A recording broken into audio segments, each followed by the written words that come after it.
ಇಂದು ಅಣ್ಣಾಮಲೈ ತಮಿಳುನಾಡಿನ ರಾಜಕೀಯಕ್ಕೆ ಧುಮುಕಿದ್ದಾರೆ ಅಂದ್ರೆ ಅಲ್ಲಿ ರಾಜಕೀಯ ಗೆದ್ದಿದೆ. ಆ ಮೂಲಕ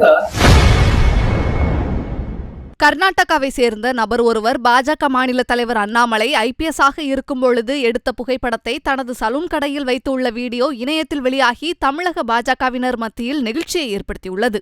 ವದನಂ ಪ್ರಸಾದ ಸದನಂ ಸದಯಂ ಹೃದಯಂ ಸುಧಮುಚೋ ವಾಚ ಕರ್ಣಂ ಪರೋಪಕರಣಂ ಏಪಂ ಕೇಪಂ ದೇವಂದ್ಯ.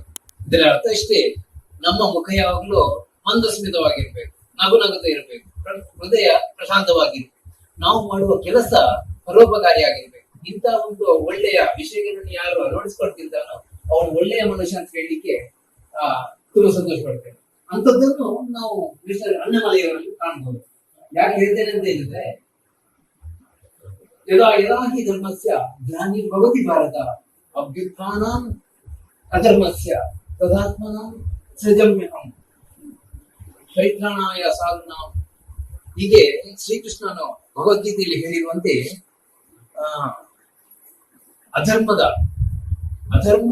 ಯಾವಾಗ ಇಲ್ಲಿ ವಿಜೃಂಭಿಸ್ತದೋ, ಧರ್ಮ ಅವನತಿ ಆಗ್ತದೋ, ಆಗ ಧರ್ಮದ ರಕ್ಷಣೆಗಾಗಿ, ಸಾಧು ಸಂತರ ಉನ್ನತಿಗಾಗಿ ಇಲ್ಲಿ ನಾನು ಪುನರಪಿ ಜನ್ಮ ತಾಳ್ತೇನೆ ಅಂತ ಹೇಳಿ ಶ್ರೀಕೃಷ್ಣ ಭಗವದ್ಗೀತೆಯಲ್ಲಿ ಹೇಳಿರುವಂತೆ ಇಂದು ಅಣ್ಣಾಮಲೈ ಶ್ರೀಕೃಷ್ಣ ರೂಪದಲ್ಲಿ ನಮಗೆ ಬಂದಿರಬಹುದು. ಯಾಕಂದ್ರೆ ಅಣ್ಣಾಮಲೈ ಒಬ್ಬ ಸಮರ್ಥ ನಾಯಕ, ಅಣ್ಣಾಮಲೈ ಅಂದ್ರೆ ಒಬ್ಬ ಜವಾಬ್ದಾರಿತ ವ್ಯಕ್ತಿ.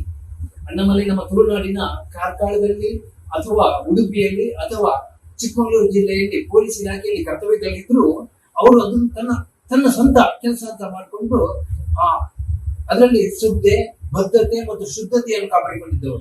ಆ ಮೂಲಕ ತನ್ನ ನಾಯಕತ್ವವನ್ನು ಅವರಲ್ಲಿ ಕಂಡುಕೊಂಡವರು. ಇಂದು ಎಷ್ಟೋ ಜನ ನಾಯಕರು ತನ್ನ ಬೆಂಗಾವಲ ಪಡೆಯನ್ನು ಹಿಡ್ಕೊಂಡು ತನ್ನ ನಾಯಕತ್ವವನ್ನು ತೋರಿಸಿದ್ದಾರೆ. ಆದ್ರೆ ಅಣ್ಣಾಮಲೈ ಆಗಲ್ಲ. ಅಣ್ಣಾಮಲೈ ಅನೇಕ ನಾಯಕರನ್ನು ಸೃಷ್ಟಿಸಿದ್ದಾರೆ. ಅದರಲ್ಲಿ ಗೊತ್ತಾಗ್ತದೆ, ನಾವು ನಾಯಕರನ್ನು ಬೆಂಬಲವಾಗಿ ಇಟ್ಕೊಳ್ಳೋದಲ್ಲ, ನಾಯಕರನ್ನು ನಾವು ಸೃಷ್ಟಿಸಬೇಕು. ಅಂಥದ್ದನ್ನು ಅಣ್ಣಾಮಲೈಯಿಂದ ನಾವು ಕಲಿಬೇಕು. ಇಂದು ಅಣ್ಣಾಮಲೈ ತಮಿಳುನಾಡಿನ ರಾಜಕೀಯಕ್ಕೆ ಧುಮುಕಿದ್ದಾರೆ ಅಂದ್ರೆ ಅಲ್ಲಿ ರಾಜಕೀಯ ಗೆದ್ದಿದೆ. ಆ ಮೂಲಕ ನಮ್ಮ ದೇಶಕ್ಕೆ, ಭಾರತ ದೇಶಕ್ಕೆ ಇನ್ನೊಂದು ಸಮರ್ಥ ನಾಯಕ ಸಿಕ್ಕಿದ್ದಾನೆ ಅಂತ ಹೇಳಿದ್ರೆ ನಮ್ಮ ಹೆಮ್ಮೆ ಪಡುವಂತ ವಿಷಯ. செய்திகளை உள்ளது உள்ளபடி தெரிந்து கொள்ள ரெஃப்ளெக்ட் நியூஸை சப்ஸ்கிரைப் பண்ணுங்க.